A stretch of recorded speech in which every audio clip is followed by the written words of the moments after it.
With this essay, I'd like to offer a few images and speak to them. To expand on the grasping metaphor, may I suggest that speaking to, with the accent on the preposition to, is not so much a form of grasping, but reaching. I will also cite some texts on global art history and attempt to speak to these texts.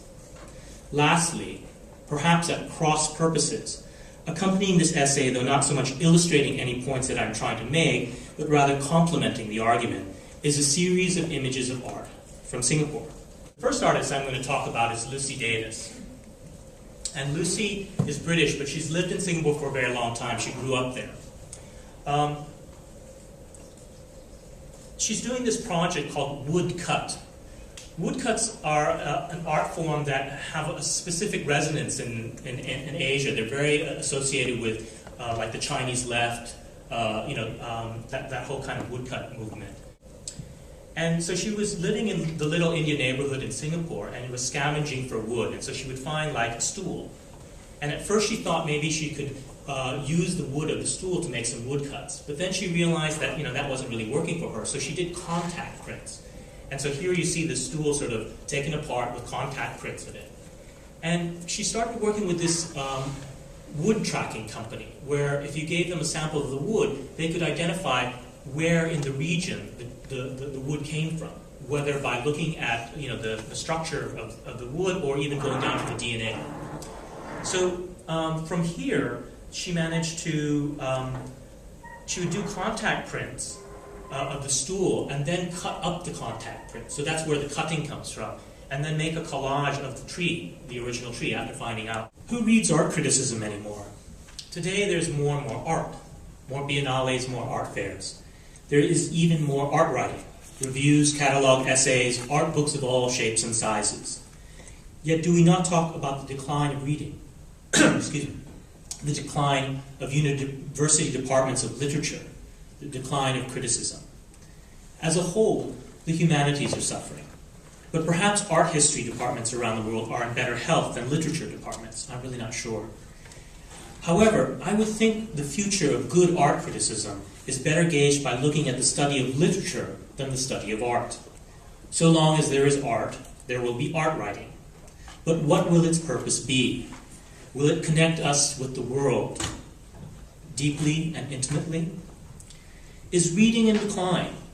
Discussions of decline, whether it's painting, jazz, or culture at large, typically belie on nostalgia for something that never was. Was there ever an ideal reading public? A republic of readers? American who's been living in Singapore, Shannon Castleman. Most Singaporeans live in public housing, I think about 80%. So Shannon went and looked for some flats, some apartment buildings, where like kitchen areas would face kitchen areas. And then she wanted the residents to film each other. So for the first 5 minutes, they would stand with the camera and look at each other. And then for the rest of the hour, they could just go about their business. But interestingly, that the camera would continue to record sound. And it was a way of still recording, life as it happens. So what you're going to see is a film clip. And she's put the two, instead of facing each other like that, she's put them side by side. So what you're seeing is the two apartment blocks, how the cameras look at each other.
Let me explain a little bit more about this concept of the void deck. So the first level of public housing block is empty, so they call it a void deck. And so if you die, you can have your wake there, or if you get married. But it's a space that doesn't get colonized.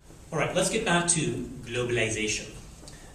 So this situation of everywhere else outside of Europe and America. Now, James Elkin's written this book, has edited this book, Is Art History Global? And he asked the question, what is the shape, or what are the shapes of art history across the world? Is it becoming global? And then here he sort of offers a definition. Does it have a recognizable form wherever it is practiced? Can the methods, concepts, and purposes of Western art history be suitable for art outside of Europe and North America? And if not, are there alternatives that are compatible with existing modes of art history? So Elkins offers a couple of reasons for thinking art history might be considered to comprise several irreconcilable practices, and then he offers another set of reasons for thinking it can be considered, quote, a single, fairly cohesive enterprise. Not one that is homogeneous, certainly, and not one that is distributed evenly around the world, but a field that shares some basic concepts and premises, end quote. In the first case, art history would not be global because it would be several enterprises that merely happen to share a name.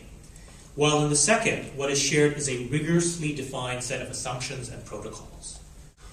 Elkins concludes by offering his own tentative answer to the question, is art history global? Yes, it is. Or at least it's becoming a global enterprise. My own position, in contrast, is a qualified no. Art history appears to be global because we are looking at the question already from a global perspective. Note that Elkins' question turns on the word recognize. Does art history have a recognizable form wherever it is practiced? We recognize what we know, or often we project onto things what we know and recognize them because we see them in certain ways. When Elkins asks if art history around the world is a cohesive enterprise, he equates global with cohesiveness. The global perspective sees the world as one whole. I'd also like to challenge this proposition that it is method more than subject matter that unifies the field of art history. Method is always tested in contexts, and to share a method is to reshape it in new contexts.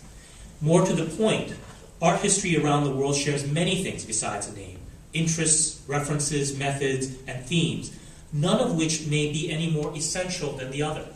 Or maybe subject matter is in fact more important than method. Although perhaps the real point is that it may not be an empirical question whether method is shared more fundamentally or ubiquitously than matter. It may be a question, first of all, of assumption. I assume the global, and therefore I'll start seeing things. So I'm asking, just because we intensify our sharing, does that mean that we really always come to a single global perspective? I'd like to turn to Sanjay Krishnan in his book, Reading the Global. Sanjay's field is literature, but some of the points he makes, I think, are really quite pertinent. He argues that we tend to think of globalization as a process. Technology brings us closer together. It speeds up time, the interconnectedness that we have. So we think about it in terms of a process rather than in terms of perspective and instituting this perspective. So for Krishna, the term global describes a way of bringing into view the world as a single unified entity, articulated in space and developing over common time.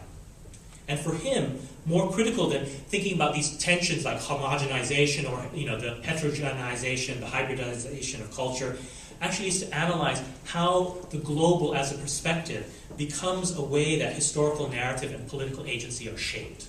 And Zeichon has really sort of picked up on this theme, where what he's really interested in is in entertaining the possible. It is possible to fire a bullet. He did all the calculations and did his research about sniper weapons, and the distance was pushing it, but it was sufficient. You could make it. So it is possible, but there isn't the will. And the Ministry of Education and the military are very, very conservative institutions. And so when he approaches people, he's always trying to say, how far can we push, rather than immediately foreclosing it. And so this is how I think Zeichon has been an artist that really represents what I wanted out of the Substation. This, always, it's not just about the individual freedom. It's about really trying to get institutions to think about the importance of the individual. And in thinking about the substation as a public space, what it means is not that we represent a constituency, a public. It's that we're a space where individuals can engage with other individuals. And in that sense, that this is the way Zeichun sort of practice is quite located, even though of course it comes up with some very other interesting universal themes. So these clips, these images that I'm showing you are from film stills of a documentary that another artist, Ho Zunyan, one of my other sort of favorite artists, did. He did 4 episodes of Singapore art, so he chose 4 important artworks, and then he did little documentaries of them. And so this is the one of the invisible artwork, the one that didn't get realized. And you have this woman and this man sort of arguing. One guy says, "This is bullshit," and the woman saying, "No, it's art. It's this." For this one tiny bullet lies within the labyrinth of bureaucratic and administrative red tape, an entire mountain of legal and ethical concerns. And it's this compression of so many things into this one little sign, and it's this idea of triggering our thinking. What's interesting about Zeichun's work is that he really sort of cleaves this kind of permission society that Singapore is, always asking for permission, the kind of can, cannot, and asking particular kinds of questions. Zeichun, of course, is a friend, right? So in thinking about how to speak to a big world, the notion of friendship is helpful. One can make friends with almost anyone and across several countries. It doesn't matter if you come from disparate backgrounds. If you share something, you can build upon that and become friends. But even in the age of Facebook, it matters what and how and why we share. There are limits to sharing, and you can't simply friend everyone. I should be careful. By uttering friendship, I do not mean to evoke something like community. The two are related, but it does a disservice to both if we too readily conflate the two, friendship and community. I want to argue for friendship as an intimate and modest practice. To theorize art history globally is to attempt to apprehend the world. Rather than apprehend, my contention is that literature simply hopes to address it, to speak to it. Not to grasp, as if one could actually hold, contain, or comprehend the whole thing as such, but merely to reach out to it and its vastness from that modest vantage point that is the individual. The art historian Kevin Chua suggests that if the modern was about being, then the contemporary is about being with. As practices of addressing, literature and friendship are both about learning how to locate and place oneself, how to be in the world, and to be with others, not in the abstract, but in the particular. And in this context, the question of an outside universal perspective seems to dissolve. You don't need the global.